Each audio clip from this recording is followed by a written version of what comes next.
Rank पे तो मुझे कॉलेज मिलना भी नामुमकिन है। मिल सकता है कि नहीं मिल सकता है सोचना पड़ेगा। इनको हमने देखा है ना कोई त्यौहार मना रहे हैं, सब कुछ भूल जा रहे हैं, पूरे पेरेंट्स कहीं घूमने।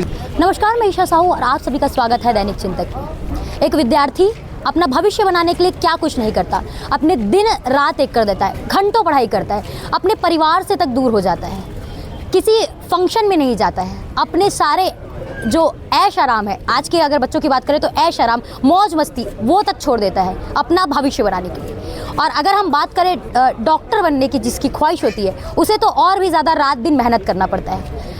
सबका कहना है कि डॉक्टर की पढ़ाई काफ़ी महंगी और काफ़ी कठिन होती है, जिसकी प्रक्रिया में सबसे पहली प्रक्रिया होती है नीट की प्रक्रिया। नीट का एग्ज़ाम दिलाया जाता है उस कॉलेज में एंट्रेंस के लिए जिस कॉलेज में उनकी पढ़ने की इच्छा होती है, डॉक्टर बनने की इच्छा होती है। उसी में एक विश्वास जताकर, एक मेहनत कर उस एग्ज़ाम के लिए जो है बच्चे अपना सालों बर्बाद कर घंटों लगाकर मेहनत करते हैं। लेकिन जब एग्ज़ाम देने जाते हैं, एग्ज़ाम दे भी देते हैं, उसके बाद पता चलता है कि जिस एग्ज़ाम को हमने दिया है, जिसके लिए उन्होंने दिन रात एक की है, उसी एग्ज़ाम में धांधली हो गई है और वो चूक गए हैं। और यही आक्रोश पूरे देश में देखने को मिल रहा है, वो इसलिए क्योंकि नीट के एग्ज़ाम में इस बार हुई है धांधली। नेशनल टेस्टिंग एजेंसी जिसके द्वारा नीट का एग्ज़ाम कंडक्ट किया जाता है, बीती 4 साल से जो ये नीट का एग्ज़ाम है जो है नेशनल टेस्टिंग एजेंसी कर रही है। इस बार धांधली हुई है जिसमें बच्चे लगातार आक्रोशित हैं। अब उनके पास चारा नहीं है कि हम क्या करें, पढ़ाई करें वापस से या इंतज़ार करें इंसाफ के लिए। और अब इस तरीके से वो असमंजस में पहुंच चुके हैं कि रोड पर आने पे जो है मजबूर हो चुके हैं। देख सकते हैं मेरे सामने ये वो विद्यार्थी हैं जो लगातार नीट की पढ़ाई कर रहे थे। कुछ इस विद्यार्थी इसमें ऐसे होंगे जो अपना सेकेंड अटैम्प्ट, थर्ड अटैम्प्ट दे देंगे। किसी भी एक विद्यार्थी के लिए ये बहुत मुश्किल होता है कि वो जब फेल हो जाए, कहीं से वो उदास हो जाए, हताश हो जाए, फिर से शुरुआत करना काफ़ी मुश्किल प्रक्रिया होती है। जिसको ये नीट के स्टूडेंट फिर से अपना मनोबल बढ़ाकर फिर से तैयारियों में जुटते हैं, जिसके बाद एग्ज़ाम देते हैं और फिर हो जाती है धांधली के बाद अब एक नाम सामने आता है NTA, नेशनल टेस्टिंग एजेंसी। देख सकते हैं बायकॉट NTA, सरकार हमारी मांग पूरी करो, NTA is exam scam agency, शर्म करो NTA। ऐसे तमाम यहाँ पर जो है नारे लिखे गए हैं इन स्टूडेंट के द्वारा, क्योंकि नॉर्मल सी बात है, आक्रोशित है। इनसे हम बातचीत करते हैं। आप यहाँ आज पहुँची हैं, कितने दिन की मेहनत होगी जो आपने रात दिन लगाया है, उसके बाद इस तरीके का परिणाम आता है, क्या कुछ बोलेंगे उस पर? मैंने 11th से पढ़ाई स्टार्ट कर दी थी। मैंने उसके बाद 1 साल ड्रॉप भी लिया, जो कि मेरा बहुत क्रूशियल टाइम था। मैंने बहुत मेहनत की, मैंने सारे फैमिली फंक्शंस अटेंड करने छोड़ दिए। मैंने यहाँ तक कि अपने बर्थडे और ऐसे खुद से रिलेटेड भी जो भी इवेंट्स थे वो सब भी छोड़ दिए। और मैंने बहुत मेहनत की 1 साल, ताकि मुझे अच्छा कॉलेज मिले, मुझे गवर्नमेंट कॉलेज मिले और मैं अच्छे से आगे की पढ़ाई करके अपना फ्यूचर सिक्योर कर सकूं। लेकिन लास्ट में मैंने एग्ज़ाम देने के आने के बाद अपना स्कोर कैलकुलेट किया, जिसके बाद मुझे ये डाउट था कि मेरे को अच्छा कॉलेज मिलेगा कि नहीं मिलेगा। मतलब कॉलेज मिलने का मुझे कंफर्मेशन था, लेकिन जैसे ही NTA ने गलत टाइम पे रिजल्ट निकाल दिया और उसके बाद फिर मुझे पता चला, मार्क्स तो उतने ही आए, लेकिन रैंक देख के मुझे पता चला कि अब इस रैंक पे तो मुझे कॉलेज मिलना भी नामुमकिन है। मिल सकता है कि नहीं मिल सकता है सोचना पड़ेगा। तो इससे के बाद फिर NTA से मेरी ये मांग है कि रिज़ल्ट दोबारा निकाला जाए और बिना करप्शन, बिना किसी गलत उसके रिज़ल्ट निकाला जाए। जो लोग बिना मेहनत किए 1 साल एंजॉय किए हैं, उन लोग अपना 1 साल आराम से अपने सारे फंक्शंस अटेंड किए हैं, अपने सारे ऐशो आराम खुशी को देखे हैं, उसके बाद भी जिन लोग अच्छे कॉलेज जा रहे हैं, कॉलेज मिल जा रहे हैं, उनको हटाया जाए। और ऐसे डिज़र्विंग स्टूडेंट्स जिन लोग 1 साल मेहनत करके अपनी खुशी को साइड में रख के जी जान लगा के पढ़ाई किए हैं, उनको न्याय मिले। इनकी बात हमने सुनी, एक मुद्दा इन्होंने उठाया, उस दिन गलत दिन पर रिजल्ट निकाला गया। क्यों? जिस दिन पूरा देश वोटिंग की गिनती पर लगा हुआ था, देश में कौन सी सरकार आ रही है उसमें व्यस्त था, सारे न्यूज़ एजेंसीज जो है लगातार एक चीज़ पर फोकस कर रहे थे कि कौन सी सरकार कितने मतों से आगे चल रही है। उस बीच में नीट का जो है रिजल्ट निकाला गया, आनंद फानन में नीट का रिजल्ट निकाला गया, जो कि एक संकेत सबसे बड़ा देता है कि कहीं ना कहीं उनके मन में चोर था, जिसकी वजह से ये सारा कुछ स्कैम करने में उन्हें आसानी हो गई। हमारे साथ में एक विद्यार्थी और है, इनसे हम बातचीत करेंगे। कब से आप नीट की प्रिपरेशन कर रहे हैं? मैम 11 से जर्नी स्टार्ट हो जाती है। इनफैक्ट कई लोगों की तो 10 से भी स्टार्ट हो जाती है।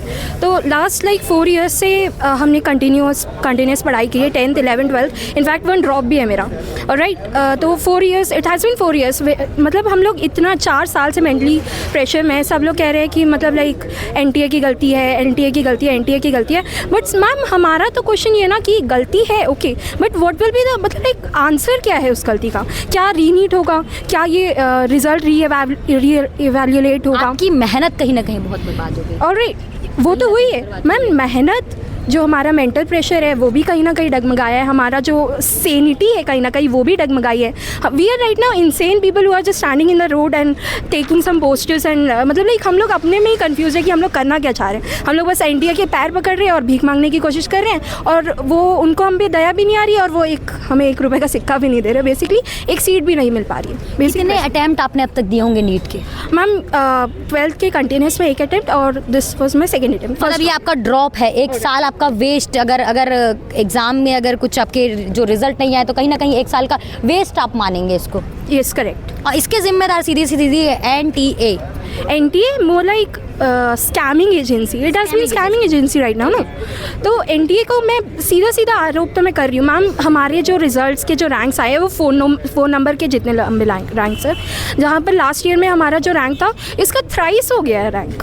मतलब right now we are not even happy कि हम लोग को 520 मार्क्स आए हैं। हम लोग खुश भी नहीं हैं। क्यों? क्योंकि हमारी रैंक में हमारा पूरा प्रॉब्लम्स है ना मैम। अभी हम लोग 500 प्लस में हम लोग को 2 लाख रैंक मिल रही है करीब। और जब लास्ट ईयर हमने यही रैंक को प्रिसीड किया था तो वो किससे आगे थी? ऐसा क्यों हो रहा है? मतलब अचानक से बच्चे आइंस्टाइन बन जा रहे हैं क्या? दैट इज़ नॉट हैपनिंग ना। तो कहीं ना कहीं NTA का ही फॉल्ट है, और मैं चाहती हूँ कि एटलीस्ट रीवैल्यूएट होना चाहिए रिजल्ट, और and CBI should actually look into this, कि मतलब CBI को पता तो चले एग्जैक्टली हो क्या रहा है। सिर्फ सरकार बनी है, किसकी बनी है नहीं बनी है, उसमें अगर हम लोग वो करेंगे तो हमारा फ्यूचर कौन देखेगा? हर एक TV चैनल्स जो है, जो अदर TV चैनल्स है, उन लोग अभी कमिट कर रहे हैं कि BJP की सरकार बनी है, NDA TV एंड सब चीज़ ये उन लोग का ऐसा है। बट हमारी मांगे कौन पूरी करेगा? हम किसके पास जाए कि हम किसके पास जाए कि हमारी जो क्वेश्चंस है वो आंसर किया जाए? आज NDA ने फिर से NMC ने एक काउंसिल बैठाई थी जहाँ पर हमने जो क्वेश्चंस पूछा था उसका बिल्कुल ऑपोजिट आंसर मिला है। दे वर लाइक एवरी आंसर हमने एक काउंसिल बैठाई है, हमने नहीं पूछा है कि आपने कौन सी काउंसिल बैठाई है कि नहीं बैठाई है। हमें आंसर्स चाहिए and we are not getting the answers right now. आप हमें बताएं हम किसके पास जाए? हम PMO ऑफिस जाए, हम मोदी जी के पास जाए, हम लोग एजुकेशनल मिनिस्टर्स के पास जाए, हम लोग NMC जाए, हम लोग NTA के पैर पड़े? किसके पैर पड़े? हम पैर पड़ने के लिए भी तैयार, क्योंकि हमें बस एक सीट चाहिए। ओवरऑल अगर बात करें तो अब इनके हाथ में कुछ नहीं रह गया। किसके पास जाएं, किसके पास से इनको इस का इंसाफ मिले, इसकी जो है इनके पास में जानकारी नहीं है, और जाए भी कहाँ? क्योंकि NDA ने तो अपना हाथ झाड़ दिया है ये बोलकर कि हमने काउंसिल बिठा दी है। नीट की परीक्षा के लिए लोग दूर दूर से आते हैं। हब है, नीट की परीक्षा काफ़ी मुश्किल होती है। हर जगह पर नीट की जो प्रिपरेशन है वो अवेलेबल नहीं होते, जिसको लेकर लोग बाहर से दूर से अपने परिवार को छोड़कर आते हैं। मैं जैसे कि मैंने पहले भी कहा, कुछ लोग ये अभी हम भिलाई में खड़े हैं, कुछ लोग कोटा जाते हैं, राजस्थान जाते हैं, दिल्ली जाते हैं, तमाम जगह जाते हैं, अपनी सपनों को पूरा करने के लिए तमाम पैसे लगा कर जाते हैं। और हम भिलाई पे हैं। भिलाई को भी एक नीट हब, अगर मैं अपने शॉर्ट लैंग्वेज में बोलूँ तो छोटा कोटा बोला जाता है, जहाँ पर लोग जो कोटा नहीं जा पाते हैं, दिल्ली नहीं जा पाते हैं, वो इस जगह में भिलाई में अपनी नीट की परीक्षा की प्रिपरेशन करने यहाँ पहुँचते हैं। हमारे साथ एक विद्यार्थी मौजूद है जो बाहर से आई हुई हैं, इनसे हम बातचीत करेंगे। आप बाहर से आई हुई हैं, पैसे लगते हैं, मानसिक तनाव लगता है, शारीरिक तनाव, सब तरीके के तनाव झेलते हैं, उसके बाद क्या मिलता है आपको? क्या बोलेंगे सरकार से, क्या कुछ मांग करेंगे? वही जो स्कैम हुआ है उसको बंद करें, या फिर NTA को ही रद्द कर दे। NTA को नीट दिलाना, मतलब NTA को नीट कंडक्ट कराना ही नहीं चाहिए। इसके जगह दूसरी किसी एजेंसी को लगाए नीट हमारी कंडक्ट करने के लिए। इस तरह से स्कैम होगा तो फिर सुसाइड भी बढ़ेंगे। अभी इतने सारे सुसाइड हो चुके हैं, और चाहते हैं क्या किसी और का सुसाइड हो, किसी और बच्चे का जान जाए? इस तरह से अगर रिज़ल्ट को निकालेंगे तो फिर तो सुसाइड तो होना ही गा, तो फिर NTA को बाइकआउट होना पड़ेगा। जी, आपने सुना विद्यार्थियों का क्या कुछ कहना है, कितनी असमंजस में ये फंसे हुए, कुछ भी नहीं कर पा रहे हैं इस दौरान कि किस चीज़ से करें। अब उनके पास क्या ऑप्शन है, क्योंकि रिज़ल्ट आ चुके हैं, रिज़ल्ट हाथ में है। कुछ ही दिनों में जो कॉलेज के एंट्रेंस एग्ज़ाम्स हो जाते हैं, काउंसलिंग शुरू हो जाती है, तमाम चीज़ें शुरू हो जाती हैं। लेकिन हम बात करेंगे सर से जो इन विद्यार्थियों को पढ़ाते हैं। उनका भी काफ़ी समय लगता है, एक विद्यार्थियों के भविष्य को सुधारने का काम करते हैं, भविष्य को रोशनी देने का काम करते हैं। लगातार अपना समय, अपना विश्वास जो है विद्यार्थियों के बीच जाकर बनाते हैं। उस बीच में इस प्रकार की चीज़ें हो जाना, धांधली हो जाना, किस प्रकार तक एक टीचर को इफ़ेक्ट करती है, टीचर इस पे क्या कुछ बोलते हैं, उनसे हम बातचीत करें। इस वक्त सर हमारे साथ मौजूद है जो फिज़िक्स पढ़ाते हैं और इस वक्त यहाँ मौजूद है क्योंकि ये वो उन बच्चों की भावनाओं को समझते हैं, उनकी तकलीफ़ को समझते हैं, उनके लिए यहाँ पर स्टैंड बाय पे है। इनसे हम बातचीत करेंगे। सर, इस प्रकार की धांधली होना इतने बड़े एग्ज़ाम में, जो काफ़ी बड़ा एग्ज़ाम है नीट एग्ज़ाम, जिसमें हज़ारों लाखों बच्चों की उम्मीदें जुड़ी होती हैं, उस पर क्या कुछ बोलेंगे? देखिए, सबसे पहले तो क्या है कि ये जो हुआ है ये एक तरीके से पूरा मोरल डाउन कर देने वाला कंडीशन है। पूरे बच्चे जो 1 साल लगते हैं, मैंने देखा है, मैं पढ़ाता हूँ, क्लास के टाइम पे बेचारे 1.5 घंटे तक 2 घंटे तक कंटिन्यूसली पढ़ते हैं। ये वही बच्चे हैं जो कब खाना है कब सोना है भूल जा रहे हैं। हम क्लास के अंदर उनको डांटते भी हैं, बेचारे हमारा भी प्रेशर झेलते हैं, पेरेंट्स का भी प्रेशर झेलते हैं, एक उम्मीद लिए ड्रॉप लेते हैं। ड्रॉप कहलाते हैं मतलब बेचारे ना इधर के हैं ना उधर के हैं, ना ये स्कूल के हैं ना कॉलेज के हैं, और पूरे 1 साल तक तैयारी करते हैं। इनको हमने देखा है ना कोई त्यौहार मना रहे हैं, सब कुछ भूल जा रहे हैं। पूरे पेरेंट्स कहीं घूमने जा रहे हैं तो फिर भी वहीं पर रह के दे रहे हैं। मेरे खुद के स्टूडेंट्स जो पीछे खड़े हैं जिनसे आपने वो किया है, इन लोगों को मैंने देखा है सुबह 7 बजे से लेकर ये 1 बजे तक क्लास अटेंड करते हैं, खाना पीना खाते हैं, फिर 2 बजे से लेकर ये रात को 7 बजे 7:30 तक, जब तक ऑफिस खुला रहता है, जब तक कोचिंग खुला रहता है, ये पढ़ते हैं। अब इतनी मेहनत करने के बाद ये उम्मीद लिए हुए हैं कि हमने जो मेहनत किया है, ये पिछले साल जो कट ऑफ गया था उससे हम पार कर जा रहे हैं। ये हर बार कंटिन्यूसली एग्जाम देते रहते हैं, उसको चेक करते रहते हैं कि हमारे कितने मार्क्स आए, कहाँ पे हमको और इम्प्रूवमेंट करना है। पेरेंट्स कोशिश कर करके वो भी सैक्रिफाइस करता है कि किसी भी तरीके से बच्चे को कोई कमी ना हो, पढ़ाई में कमी ना हो। ये हर चीज़ सैक्रिफाइस करके 1 साल तक क्या करते हैं, पढ़ाई करते हैं, एग्ज़ाम देते हैं, एग्ज़ाम में इनके मार्क्स भी ठीक आते हैं। ये इस उम्मीद में है कि पिछले बार अगर 520 का 530 का कट ऑफ गया था, फिर हम 600 में है, मतलब हमको अच्छा कॉलेज मिलेगा। 570 580 अगर हम छत्तीसगढ़ में तो हमको कॉलेज मिल जाएगा, ये उस बात को सेलिब्रेट कर रहे होते हैं। लेकिन अचानक से इस तरह की धांधली आती है कि बहुत लोगों को ग्रेस मार्क्स दे के, कितने लोगों को दिया गया, कितने मार्क्स दिए गए हैं, ये किसी का कोई आइडिया नहीं है। और पूरे के पूरे इनकी जो रैंकिंग है वो इतनी नीचे आ जाती है कि ये उम्मीद छोड़ चुके हैं कि अब इनको कॉलेज मिलेगा कि नहीं मिलेगा। पहले जो रायपुर के मेडिकल कॉलेज के लिए, जेएनएम के लिए उम्मीद देख रहे हैं, अब उनको ये उस डाउट में है कि मेरे को कॉलेज में मिलेगा या नहीं मिलेगा, काश किसी तरह से कॉलेज मिल जाए। इनमें गलती इसकी नहीं है। दूसरे ऐसे होते हैं कि देखिए, इतना डिफिकल्ट एग्जाम है कि ज़रूरी नहीं है कि एक बार में कुछ बच्चों का निकल जाए। कुछ बच्चे करते हैं, कोशिश करते हैं, पहले साल जब तैयारी कर रहे हो तो बहुत सारी चीज़ें सीखते हैं और कट ऑफ से कुछ 50-60 नंबर नीचे रह जाते हैं। लेकिन इस उम्मीद में कि कट ऑफ से 50-60 नंबर हम नीचे हैं, हम कोई बात नहीं, हम इसको और अपनी कमियों को पूरा करेंगे और अगले साल फिर से हम क्या करेंगे, तैयारी करके सेलेक्ट होंगे। लेकिन जब इस तरह का रिजल्ट आता है कि उसमें इतना ज़्यादा ये डिफरेंस है, वो देख रहे हैं कि जब हम 1 साल तैयारी करने के बाद भी अब रैंकिंग इतनी नीचे है, तो क्या हमारा तैयारी करना सही होगा या नहीं होगा। कई बच्चे गलत स्टेप उठा रहे हैं इस चीज़ का। जब गलत स्टेप उठा रहे हैं, इनमें इनकी गलती नहीं है, उनकी गलती है जिन्होंने ग्रेस मार्क दिए हुए हैं या कहीं ऊपर में सेटिंग करके या तो सीट बेची गई है या तो मार्क्स बांटे गए हैं या तो पैसे। तो क्या पैसे इतना ज़्यादा इंपॉर्टेंट हो चुका है कि अगर जो पैसे हैं जिनके पास, सिर्फ वही अब क्लियर कर सकते हैं, वही डॉक्टर बनेंगे, और जिनके पास पैसे नहीं, जो मेहनत है, उनकी कोई वैल्यू नहीं है। देखिए, सीधा सा है कि जो नीट का पर्टिकुलर एग्जाम है, इससे बन रहे बच्चे डॉक्टर, और ये डॉक्टर कल को नहीं, आज नहीं तो कल, ये वापस इसी समाज में आने। भगवान करे ऐसा कोई डिसक्वालीफाइड जिनको आपने डॉक्टर बनाया पैसे खा के, कल ऑपरेशन आप इसी से करवाइए, क्या वो करवा पाएंगे उससे ऑपरेशन? सीधा सही है। तो हम भी ये चाह रहे हैं कि इतना सीरियस इशू है, इतनी सीरियस प्रोफेशन है, जिसमें कोई भी डिसक्वालीफाइड बच्चा सिर्फ पैसे के दम पे या धांधली के दम पे वहाँ तक ना पहुँचे। सर ने इतनी सारी बातें, इतनी सारी जानकारी दी कि डॉक्टर बनना सपना होता है, लेकिन अच्छा डॉक्टर बनना और उसी डॉक्टर से फिर इलाज करवाना, ये एक कड़ी को जोड़ा है सर ने, किस प्रकार से आपने देखा। लेकिन इस जगह पे टीचर एक महत्वपूर्ण रोल निभाता है। स्टूडेंट के बाद टीचर, टीचर के बाद एक उम्मीद जुड़ती है, वो है पेरेंट्स की। पेरेंट्स एक उम्मीद में रहते हैं कि उनका बच्चा आगे बढ़े, भविष्य में कुछ अच्छा करे, उनकी उम्मीदें उन बच्चों से जुड़ी होती है, एक प्रेशर दे रहे होते हैं।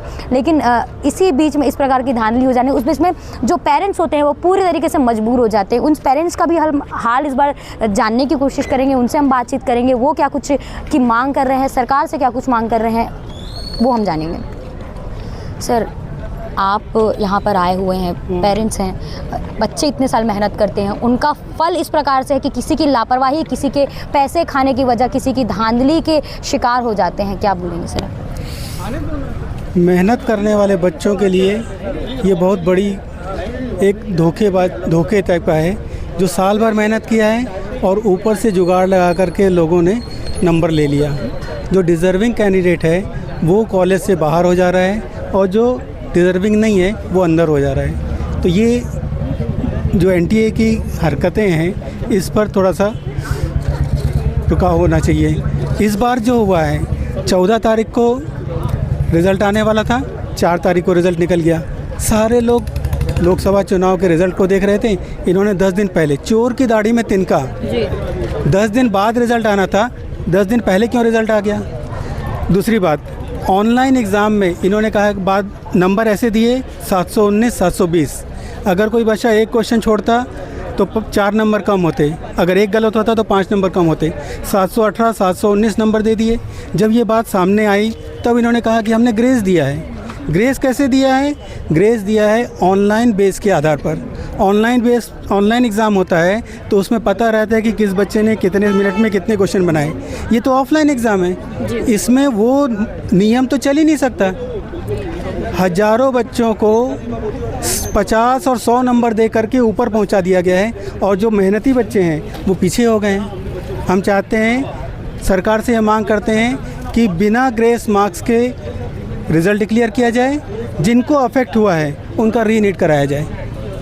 ये रिज़ल्ट तो बिल्कुल अमान्य है, हम विरोध करते हैं। जी, तो हमने पेरेंट्स से बातचीत की। पेरेंट्स से बातचीत करने के बाद ये उन्होंने कहा कि नीट का एग्ज़ाम जिस हिसाब से धांधली हुई है, जो मेहनत करने वाले जो बच्चे हैं उनको उनका फल नहीं मिल पाया है और किसी की धांधली का शिकार ये पूरे बच्चे हो गए, जिस पे लगातार एक विद्यार्थी इस वक्त आई हमारे साथ में, इनसे हम बातचीत करते हैं। जो किस प्रकार की धांधली आपके साथ में हुई है, क्या कैसे मार्कशीट, कैसे आंसर की आपको दिए गए, कितने मार्क्स आए, क्या कुछ था उसमें? सबसे पहले तो जिस दिन रिज़ल्ट आया था तो मैंने चेक करा था तो मेरा रिज़ल्ट 549 था।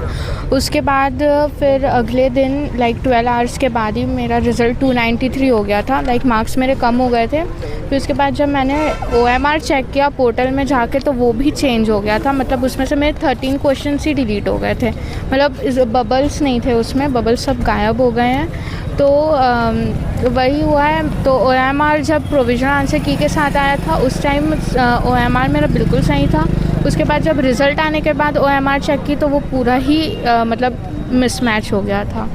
तो और रिज़ल्ट भी उसके कारण 549 से अगले दिन देखी तो वो 293 हो गया। आप देख सकते हैं कि किस प्रकार से धांधली हो रही है। किसी में नंबर कुछ और दिखाया जा रहा है, रिज़ल्ट के तौर पर नंबर कुछ और रहा है। इससे पूरी तरीके से देख सकते हैं तमाम चीज़ें। आप जैसे सिनारियों की अगर बात करें, 4 तारीख को ये रिज़ल्ट निकालना, 10 दिन पहले ये रिज़ल्ट निकाल देना, शीट में जिस हिसाब से मार्क्स आए उसके बाद फाइनल रिज़ल्ट आए, उसको जिस हिसाब से आकलन किया जा रहा है उसको पूरी तरीके से देख के ये अनुमान लगाया जा सकता है कि किस प्रकार की जो है NTA ने जो है पूरी तरीके से धांधली की है। इस खबर में अब क्या कुछ अपडेट होगा उसको देखने के लिए बने रहिए दैनिक चिंतक के साथ। धन्यवाद। आप देख रहे हैं दैनिक चिंतक। आगे की अपडेट के लिए बने रहे हमारे साथ। हमारे चैनल को लाइक, सब्सक्राइब और शेयर करना ना भूलें।